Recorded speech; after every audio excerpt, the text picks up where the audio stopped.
So again, if anyone would come after me, let him deny himself, take up his cross, and follow me. Luke 9:23. For the sacrifices of God are a broken spirit, a broken and a contrite heart. Psalm 51.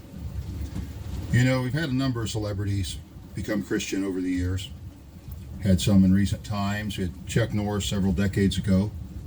Still Christian. We had Alice Cooper sometime back in early 80s, I believe, 40-something years ago.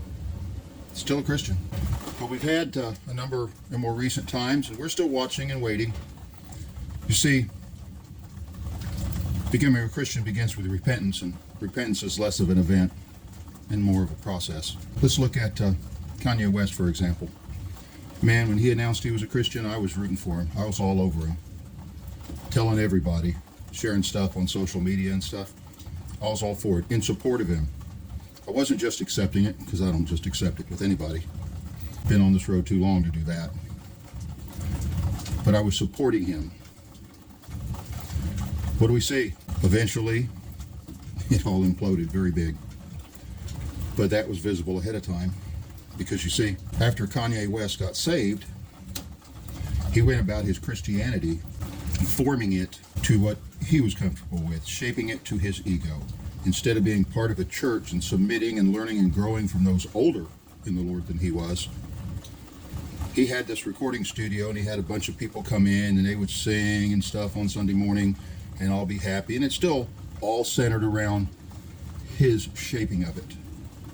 And yet, the sacrifices of God are a broken spirit, a broken and a contrite heart. And to follow Jesus, you have to first deny yourself. That goes straight to the issue of ego. Now, this process is a matter of dismantling, deconstructing your ego, not reinforcing it. Your ego is your biggest problem in the world. It's your biggest downfall. But nobody told Kanye West that, and nobody stepped in as an older brother to guide him, and he ended up crashing and burning. See, it's less of an event and more of a process. If you read Psalm 51, you see the issue was an internal thing with King David. He talked about what was going on inside of him.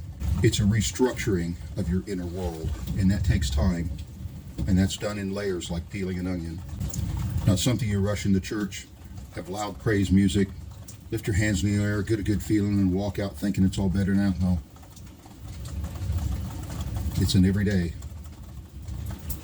kind of like drudgery, a long, slow walk uphill. Oh, it's worth it. And it's the only way to get there. Looking down the edge of forever, so stop me or take my advice.